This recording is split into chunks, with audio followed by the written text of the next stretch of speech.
오늘 우리가 보려고 하는 것은요, 사울 왕이 참 지겹게도 다윗을 죽이려고 하죠. 그렇죠? 그런데 자기를 죽이려고 하는 그 사람 앞에서 다윗은 끝까지 그 사람을 원망하거나 죽이려고 하지도 않고 어떻게 보면 끝까지 사랑하는 모습을 보여주고 있는 것을 우리가 보게 됩니다. 그러니까 신하로서 끝까지 왕을 사랑하는 모습이 다윗의 모습이고요. 또 사울 왕은 다윗에게 있어서 장인어른이거든요. 그 자기 아버지예요. 그 자기 아버지를 끝까지 사랑하는 모습을 보여주는 것을 보게 되고, 그렇죠? 예. 또 요나단, 자기의 가장 친한 친구의 아버지이기도 합니다. 사울 왕이. 그렇죠? 그러니까 아버지로서도 친구의 아버지를 끝까지 사랑하는 그런 다윗 왕의 모습을 우리가 보게 되어집니다. 어떻게 다윗은 이렇게 끝까지 사울 왕을 사랑할 수 있었을까요? 어떻게? 그것에 대해서 우리가 한번 생각해 보려고 합니다. 나를 사랑하지 않는 사람을 끝까지 사랑하기 위해서는 우리가 뭘 어떻게 해야 되는지, 우리가 뭘 기억해야 되는지 다윗을 통해서 바로 그것을 우리가 보기를 원합니다. 첫째로 우리가 보여봐야 되는 것은 사명으로 알고 사랑해야 한다라는 겁니다. 사울 왕은 원래 나쁜 왕이 아니었어요. 그죠? 사울 왕은 원래 나쁜 왕이 아니었어요. 왕이 되기 전에는 되게 겸손하고 괜찮은 사람이었습니다. 근데 왕이 되고 바뀌어요. 제가 볼 때는 그 사람이 바뀐 이유는 이 왕에 대한 개념을 사울 왕은 잘못 가지고 있었기 때문이다 라고 생각하기 때문에 그래요. 여러분들, 왕의 사명은 뭘까요? 왕의 사명은 뭘까요? 사울 왕은 왕의 사명은 신하들을 복종케 하는 일을 하는 것이 왕이다라고 생각을 했던 것 같아요. 그리고 신하를 잘 써먹는 것이 왕이다라고 생각을 했던 것 같아요. 그 왕의 위치를 위해서 언제든지 신하를 죽일 수도 있고 살릴 수도 있는 것, 그것이 왕이다라고 생각했던 것 같아요. 그런 것을 왕의 사명으로 착각한 사람이 바로 사울 왕이다. 그래서 변할 수밖에 없지 않았나라는 생각을 해보게 됩니다. 그러다 보니까 자기보다 잘난 신하는 인정을 못해요. 다윗이 자기보다 잘난 것을 보게 되니까 바로 죽이려고 하잖아요. 그러면서 거기에 조금의 양심의 가책도 없어요. 왜요? 왕은 이래야 된다라고 생각한 거예요. 예, 왕은. 그러나 다윗은 달랐습니다. 다윗은 사무엘로부터 기름 부음을 받았어요. 왕으로. 그렇죠? 그러니까 성령의 충만함을 받았다라고 제가 설명을 해드렸는데, 성령의 충만을 받으며 왕으로 기름 부음 받은 이 다윗은 오히려 이 생각을 했던 것 같아요. 왕이란 무엇인가에 대한 정의를, 성경적인 정의를 바로 내렸던 것 같아요. 성경에서 원하는 왕은 나로 말미암아, 왕인 나로 말미암아 백성들 이스라엘이 잘 먹고 잘 사는 것, 영적으로도 잘 되는 것, 다른 말로 하면 복을 누리며 사는 것, 그것이 왕의 사명이다 라고 생각했던 것 같아요. 바로 그 제대로 된 사명, 왕은 복을 주는 사람이야 돼 라는 이 사명이 바로 다윗을 변화시키고 끝까지 사랑할 수 있도록 만드는 도구였다라고 생각을 합니다. 창세기에 보면 하나님께서 아브라함에게 약속하신 게 그거거든요. 복 있는 사람, 복의 근원인 사람, 너로 말미암아 복을 받는 사람. 창세기에서 12장 2절에 보면 내가 너로 큰 민족을 이루고 내가 복을 줘 내 이름을 창대하게 하리니 너는 복이 될지라. 그냥 너는 복이야 라는 거죠. 한마디로 말하면. 예. 너 때문에 다른 사람이 복을 받을 수밖에 없는 복의 근원이야 라고 얘기해 주시는 거거든요. 이것이 왕 같은 제사장인 우리들의 사명이기도 해요. 왕의 사명입니다. 3절에 보면 너를 축복하는 자에게 내가 복을 내리고 너를 저주하는 자에게는 내가 저주하리니 땅의 모든 족속이 너로 말미암아 복을 얻을 것이다. 예? 왕 같은 제사장인 나로 말미암아 왕인 다윗으로 말미암아 복을 얻는 것, 이것이 왕의 사명이고 이 사명대로 살아가야 한다라는 것이죠. 그렇죠? 바로 사울 왕과 다윗 왕의 차이가 여기에 있었던 것 같습니다. 그러다 보니까 사울 왕은 전쟁에 나가도 왕의 목숨이 위태로우면 자기가 안 나가요. 어떡합니까? 다른 사람을 내보내죠.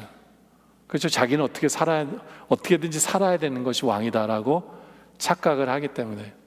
그러나 반대로 다윗은 그렇지 않았어요. 다윗이 왕이 되었을 때 전쟁이 일어납니다. 블레셋과 전쟁이 일어났는데 역대상에 보면 나오는데 역대상 11장 16절에 보면 그때 다윗은 산성에 있고요. 블레셋 사람들의 진영은 베들레헴에 있었어요. 여러분들 다윗의 고향이 어딘지 아시죠? 어디예요? 베들레헴이죠. 근데 그 땅이 적의 수중에 있었어요. 그래서 베들레헴을 바라보면서 다윗이 이런 얘기를 합니다. 17절에 다윗이 갈망하여 이르되 베들레헴 성읍 곁 우물물을 누가 내게 마시게 할꼬. 여러분들 이 말은 여러 의미가 있어요. 야, 저희가 내 고향인데 누가 이 전쟁에서 베들레헴을 탈취해서 나로 저기 있는 우물을 내가 마시게 할꼬. 다시 말해서 누가 이 전쟁에서 전쟁으로 승리로 이끌 장군이 누구겠느냐라는 뜻이기도 해요. 근데 실제로 야, 저기 있는 우물 마시고 싶다라는 뜻일 수도 있어요. 근데 다윗의 의도는 실제로 마시고 싶다는 얘기가 아니라 베들레헴 성을 빨리 함락하고 싶다라는 의도였어요. 그런데 다윗의 얘기를 딱 들은 세 장군이 18절에 무엇을 합니까? 이 세 사람이 블레셋 사람들의 군대를 돌파하고요, 지나가서 베들레헴 성문 곁 우물물을 길어가지고 다윗에게로 왔으나 다윗이 마시기를 기뻐하지 아니하고 그 물을 여호와께 부어드립니다. 왜 그런 거예요? 그 귀한 물을 왜 하나님께 부어드립니까? 왜 그러냐면 다윗의 의도는 그게 아니었어요. 다윗은 자기의 세 장군의 목숨을 위태롭게 할 의도가 전혀 없었어요. 야, 목마르니까 가서 물 떠와, 이 뜻이 아니었어요. 근데 자기 때문에 세 사람의 장군이 죽을 뻔했잖아요.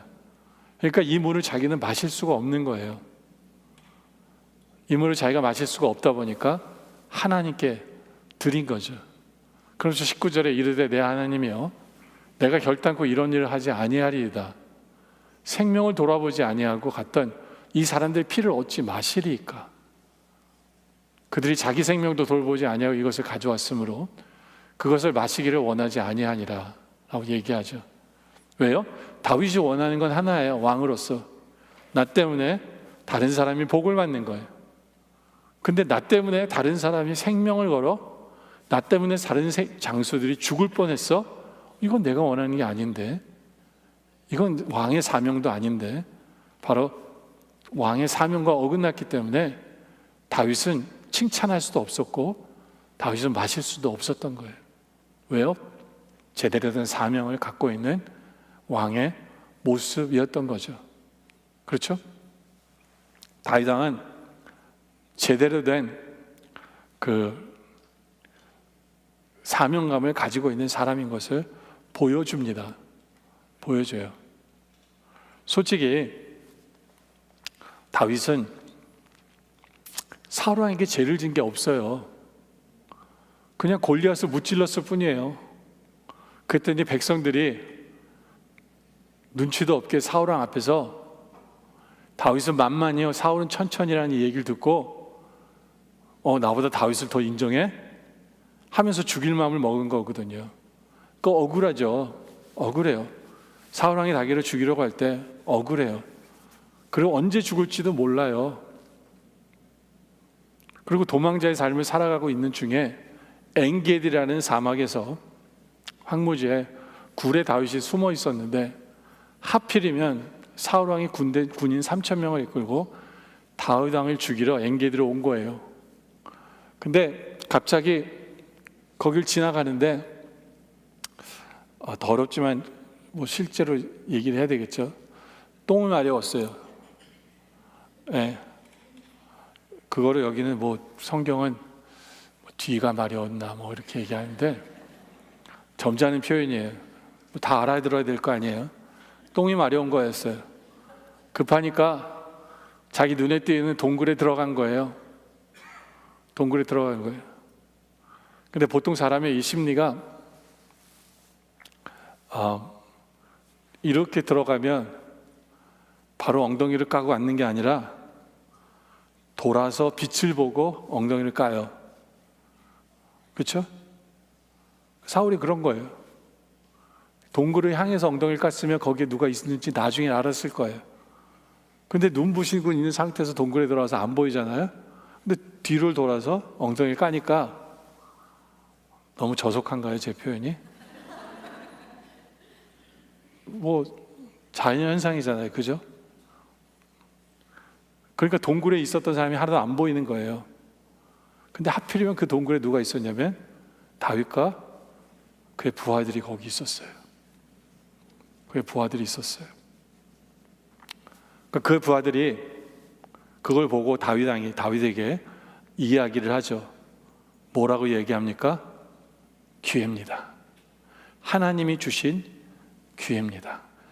성경을 읽어보죠. 4절에 보니까 다윗의 사람들이 이르되 보소서 여호와께서 당신에게 이르시기를 내가 원수를 내 손에 넘기리니 내 생각이 좋은 대로 그에게 행하라 하시더니 이것이 그날이니이다. 뭐예요? 하나님 주신 날이라는 거예요. 기회라는 거예요. 그런데 다윗은 죽이지 않고 어떻게 합니까? 사울의 겉옷자락을 가만히 뵙니다. 가만히 봬요. 그러면서 아주 유명한 얘기를 다윗 왕이 하죠. 6절에 자기 사람들이 이르되 내가 손을 들어 여호와의 기름 부음을 받은 내 주를 치는 것은 여호와께서 금하시는 것이니 그는 여호와의 기름 부음을 받은 자가 됨이니라. 그래서 거절을 합니다. 죽이질 않아요. 근데 여러분들 이 다윗이 이런 마음을 품게 된 이유가 뭘까요? 가장 근본적인 이유는 뭐냐면 나 때문에 죽어서는 안 된다는 거죠. 나는 어떤 존재여야 돼요? 나는 사울 왕에 있어서조차도 복이 되는 존재라는 것을 잊지 않은 거예요. 다윗은 이걸 잊지 않아요. 나는 내 원수에게조차도 복이 되는 존재로 살아야 한다. 바로 그게 다윗의 삶이었고 그러다 보니까 원수도 끝까지 사랑할 수밖에 없었던 것이 다윗 왕이었다라는 거예요. 다윗은 나중에 왕이 된 후에 자기 아들 압살롬 때문에 왕궁에서 도망을 했어야 돼요. 도망을 가는 중에 어떤 사람이 다윗 왕을 저주합니다. 시므이라는 사람이. 다윗은 아직도 군대를 데리고 나간 거예요. 왕궁에서 쫓겨났지만 힘이 있어요. 근데 이 시므이라는 사람이 겁도 없이 7절에 시므이가 저주하는 가운데 이와 같이 말을 합니다. 피를 흘린 자여, 사악한 자여, 가거라. 그러니까 잘 가라는 얘기죠. 왕궁에서 떠나라는 얘기예요. 그래서 사울의 족속의 모든 피를 여호와께서 내게로 돌리셨도다. 하나님이 사울의 피를 너 다윗에게 돌린 거라는 거예요. 그를 이어서 내가 왕이 되었으나 여호와께서 나라를 내 아들 압살롬의 손에 넘기셨도다. 보라 너는 피를 흘린 자로 화를 자초하였도다 라고 다윗을 저주하고 욕을 합니다. 근데 다윗은 그 자기를 저주하는 신하 앞에서 어떻게 합니까? 옆에 있는 신하들이 뭐라 그래요? 죽이자 그래요. 저는 반역입니다. 저 죽여야 합니다. 라고 얘기해요. 네? 수리아 아들 야비새가 왕께 여짜오되 이 죽은 개가 어찌 내 주 왕을 저주하리까? 청하건대 내가 건너가서 그의 머리를 베게 하소서. 죽이자고 얘기합니다. 그때 다윗이 그런 얘기를 하죠. 그 다음 절에 보면 왕이 이르되 수리아 아들들아, 내가 너희에 무슨 상관이 있느냐? 그가 저주하는 것은 여호와께서 그에게 다윗을 저주하려 하심이니 내가 어찌 그러하였느냐 할 자가 누구겠나 하고. 무슨 얘기예요? 다윗이 얘기합니다. 내 잘못이야. 내 잘못이야. 쟤들의 잘못이 아니라 하나님이 허락하셨기 때문에 저들이 저런 얘기도 하는 거야 라고 하는 거예요. 다시 말해서 다윗은 죽일 수도 있었지만 죽이지 않아요. 왜요? 자기는 복된 사람이 돼야 되기 때문에 그래요. 자기를 저주하는 그 사람에게도 복이 되는 사람이 돼야 되기 때문에 죽이지 않은 것입니다. 신약에 와서도 로마서에 보면, 로마서 12장에 보면 내 사랑하는 자들아 너희가 친히 원수를 갚지 말아라 라고 말씀을 하십니다. 원수를 갚지 말아라 라고 성경은 말씀을 하고 있어요. 왜 하나님은 우리에게 원수를 갚지 말라고 이야기를 하시는 걸까요?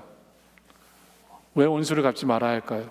그 이유는 하나님의 백성은 원수를 갚는 게 아니라 복이 되어야 하기 때문에 이 명령을 하는 거예요. 그래서 하나님께 진노를 오히려 맡기라고 얘기하죠. 야, 하나님께 맡겨. 그럼 내가 할 테니까 너는 복이 되는 일만 해 라고 하시는 말씀이에요. 그래서 20절에 원수가 줄이거든 먹이고 목마르거든 마시게 해. 너는 복된 일만 해. 14절에서도 얘기하시죠. 너희를 위하여 박해하는 자를 오히려 축복해. 너희는 복이 되는 일만 해. 왜요? 복이 되는 것이 우리의 사명이기 때문에 그래요.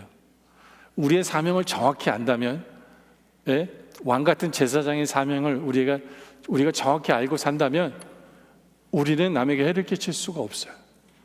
원수일지라도 사랑할 수밖에 없는 것이 바로 우리들이다라는 거예요. 여러분들은 이 사명 속에 살아가고 계세요? 여러분들은 왕 같은 제사장으로 복이 되는 삶을 살아가고 있습니까? 자녀들에게 여러분들은 부모로서 복이 되는 삶을 살아가고 계십니까? 아니면 내가 부모이기 때문에 애들한테 너희는 내 말을 들어야 돼. 그게 너희의 사명이야. 그리고 내 말을 듣게 하는 것이 내 사명이야 라고 착각하면서 사울왕처럼 살아가고 있지는 않습니까? 여러분들의 배우자에게는 어떠합니까? 여러분의 배우자들이 여러분 때문에 복을 받고 있다라고 생각하십니까? 네? 적어도 우리의 삶은 복이 되는 삶을 살도록 노력하는 삶을 살아가고 있어야 합니다. 왜요? 그게 우리의 사명이기 때문에 우리 배우자에게 나는 어떻게 하면 내 배우자에게 복이 되는 삶을 살아갈 것인가에 대한 고민을 하며 살아야 돼요. 그 여러분의 사명이기 때문에. 교회 안에서는 어떠합니까? 나는 다른 성도들에게 복이 되는 삶을 살아가고 있습니까? 나를 미워하고 힘들어하게 만드는 그 성도를, 그 성도에게 복이 되는 삶을 살아가고 있는지를 돌아보시기를 바랍니다. 두 번째는 끝까지 사랑하는 삶을 살기 위해서는 사명대로 사는 삶에 되어 있는 성품들을 가지고 있어야 합니다. 여러분들, 이 복이 되는 삶은요, 하루아침에 이루어지는 게 아니라 훈련을 통해서 이루어져요. 그리고 결국엔 그것이 나의 성품이 되어져야 되고 습관이 되어져야 한다라는 거죠. 다윗에게는 그러한 성품이 있었어요. 첫째로 그 성품이 뭐냐면 기회를 살리기 전에 하나님의 뜻을 살피는 사람이었어요. 여러분들, 우리 아까도 읽었던 대로 사울왕을 죽일 기회가 옵니다. 4절에 보면 그 주위에 있는 모든 신하들이 다윗에게 이야기합니다. 하나님이 주신 기회다 라고 얘기합니다. 어그리가 돼요. 다윗 생각할 때는 하나님 주신 기회인 것 같아요. 그런데 다윗은 이것이 기회냐 아니냐를 먼저 따지기 전에 다윗은 먼저 따지는 게 있었어요. 그건 뭐냐 하면 하나님의 뜻인가 아닌가예요. 하나님의 뜻인가 아닌가? 헷갈리죠? 왜냐하면 많은 분들은 기회가 오면 그걸 하나님의 뜻으로 착각하는 분들이 있어요. 아니에요. 무조건 하나님의 뜻은 아닙니다. 점검해야 돼요. 내 눈에 기회처럼 보이는 이 시간이 하나님의 뜻인가? 근데 딱 다윗은 알았어요. 하나님 뜻이 아닌 걸. 어떻게 해요? 하나님 말씀만 기억해도 하나님 뜻이 아닌 걸 딱 알게 되죠. 뭐예요? 기름 부은 종은 사는 게 아니다. 해야 하는 게 아니다. 6절에 이 말씀이 기억나는 거예요. 자기 사람들이 이르되 내가 손을 들어 여호와의 기름 부음 받은 자를 내 주를 치는 것은 여호와께서 금하신 거다. 그건 난 할 수가 없어 라고 얘기하죠. 다시 말해서 습관적으로 기회를 쫓는 사람이 될 수 있음에도 불구하고 다윗은 오히려 더 좋은 습관인 하나님의 말씀대로 살아가는, 하나님의 말씀을 찾아보는 그 습관을 가지고 있었어요. 그래서 말씀을 이루는 삶을 살게 된 거죠. 그러다 보니까 끝까지 원수를 사랑하게 된 거예요. 두 번째 다윗의 성품은 뭐냐 하면 나의 잘못에 예민하고 남의 잘못에는 둔감한 거예요. 보세요. 다윗은 5절에 보니까 그리한 후에 사울의 옷자락을 뱀으로 말미암아 다윗의 마음이 찔렸다라고 얘기해요. 왕의 용포를 자른 거예요. 근데 그게 마음이 찔리는 거예요. 회개가 되는 거예요. 아니 지금 지를 죽이려고 하는 사람인데 그런 사람의 허물은 보이지 않고 다윗은 뭐 어떤 허물만 보여요? 내가 복이 돼야 되는 사람인데 이 왕의 옷을 상하게 하는 사람이구나. 그걸로 찔리는 거예요. 참 대단하죠. 그렇죠? 참 대단해요. 다윗은 보통 사람은 반대죠. 그렇죠? 보통 사람은 남의 잘못은 예민하지만 내 잘못에는 둔감해서 내 멋대로 살아가는 모습이 많은데 이럴 때는 용서가 안 되죠. 사랑할 수가 없잖아요. 그렇죠? 저는 우리들이 남의 잘못을 보면서 둔감하길 원해요. 그러나 나의 잘못에는 예민하기를 원합니다. 세 번째는 다윗은 항상 자신은 낮추고 상대방은 높였다라는 거예요. 오늘 말씀 8절에 보면 그 후에 다윗도 일어나 굴에서 나와 사울의 뒤에서 외쳐 이르되 내 주 왕이여 라고 얘기합니다. 참 다윗이 대단한 게 뭐냐면 자기를 죽이는 왼수를 뭐라 부르냐면 내 주 왕이여. 아직도 왕으로 인정해요. 아직도 나의 주님이라고 부릅니다. 대단하지 않아요? 그러니까 네가 나를 죽이려 하든 어떻든 간에 나는 내가 바른 일을 한다는 거예요. 나는 당신을 높이며 살겠다. 내 주 왕이에요. 내 주 왕이에요. 그리고는 말로만 높이는 게 아니라 사울이 돌아보니까 다윗이 땅에 엎드려 절까지 합니다. 상대방을 최고로 높여줘요. 높여줘요. 네. 이게 다윗이에요. 자기를 아무리 힘들게 하는 사람을 대할 때에도 맞짱을 뜨는 게 아니라 같이 싸우는 게 아니라 그를 높여줘요. 왕으로 인정해주고 그에게 절을 합니다. 그러면서 자기 스스로에게 대해서는 뭐라고 표현하냐면 14절에 이스라엘 왕이 누구를 따라 나왔으며 누구의 뒤를 쫓나이까 죽은 개나 벼룩을 쫓음이니이다. 자기를 뭐로 표현한 거예요?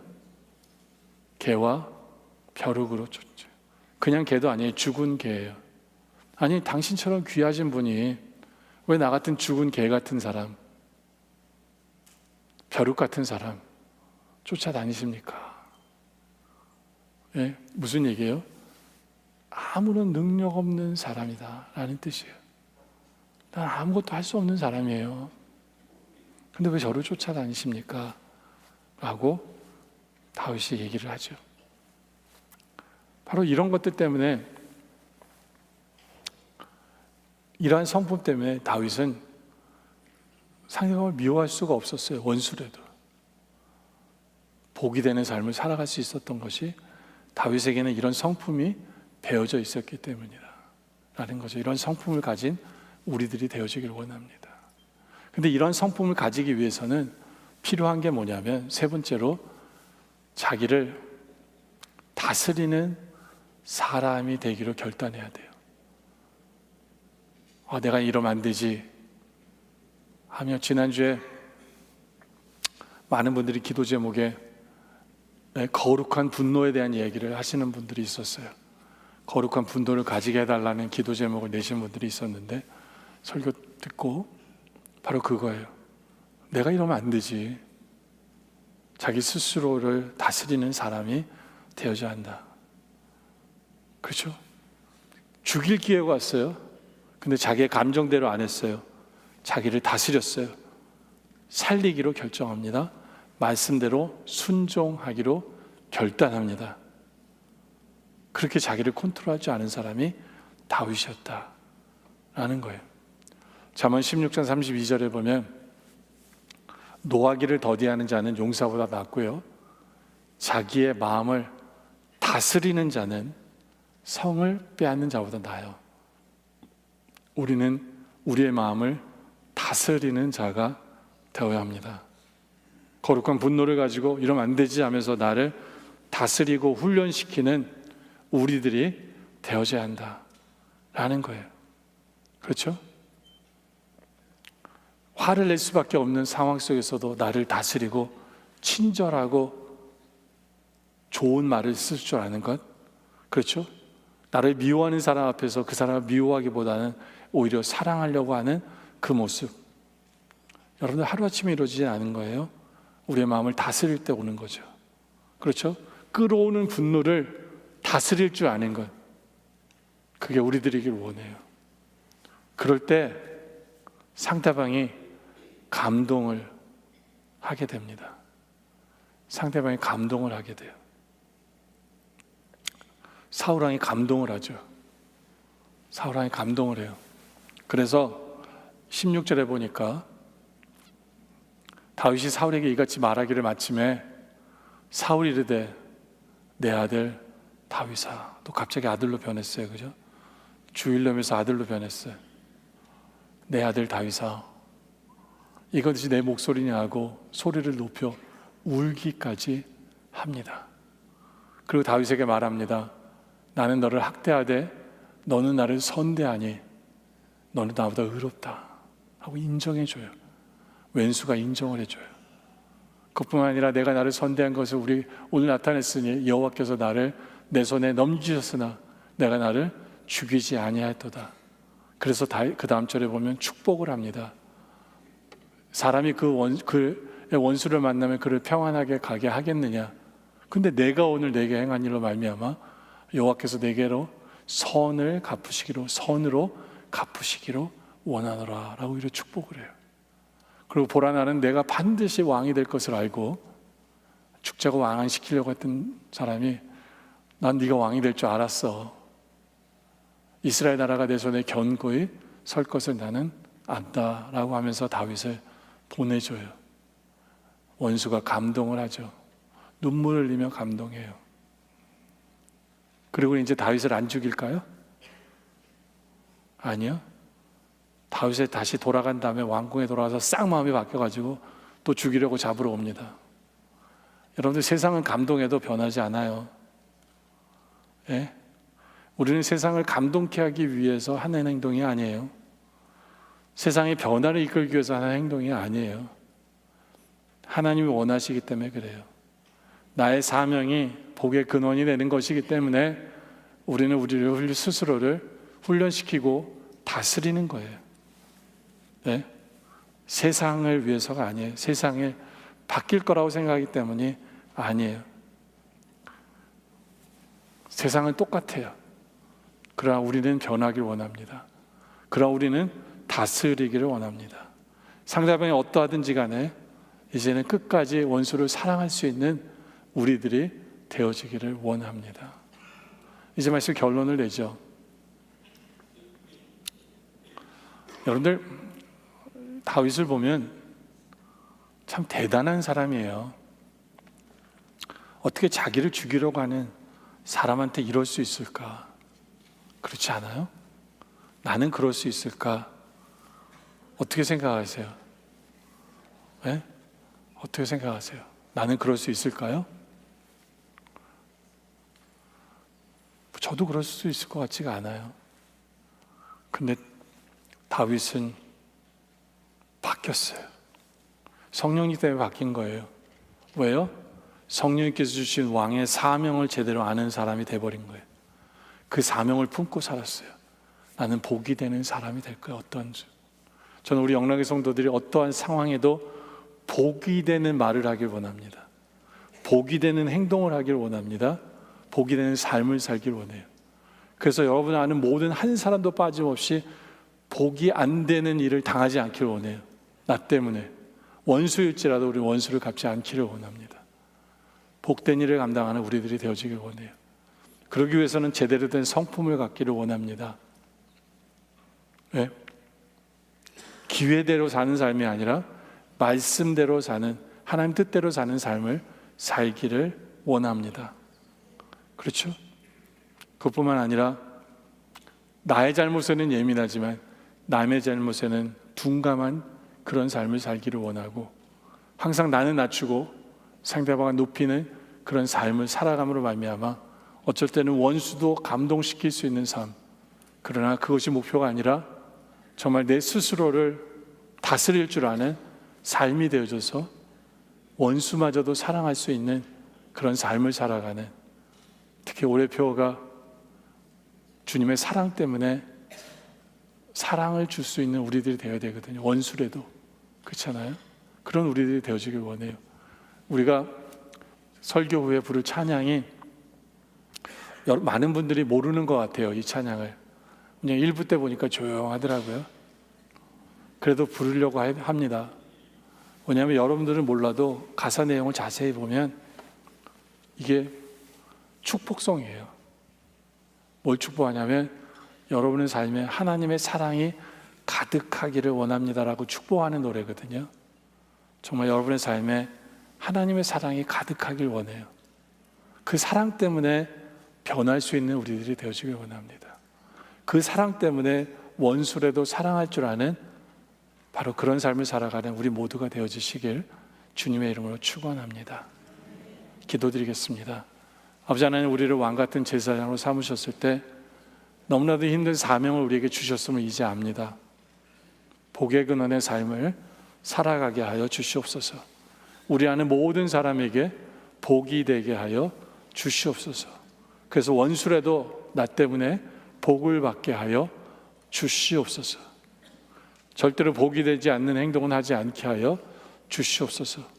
그러기 위해서 항상 기회보다는 하나님의 뜻을 이루려는 성품을 갖게 하시고, 나의 잘못에는 예민하고 다른 사람의 잘못은 둔감한 그런 성품을 가지게 하시고, 다른 사람을 높이며 그러나 나는 낮추는 그러한 겸손한 성품을 갖게 하여 주시옵소서. 또 그런 성품을 갖기 위해 꾸준히 내 스스로를 다스리는 삶을 살게 하여 주시옵소서.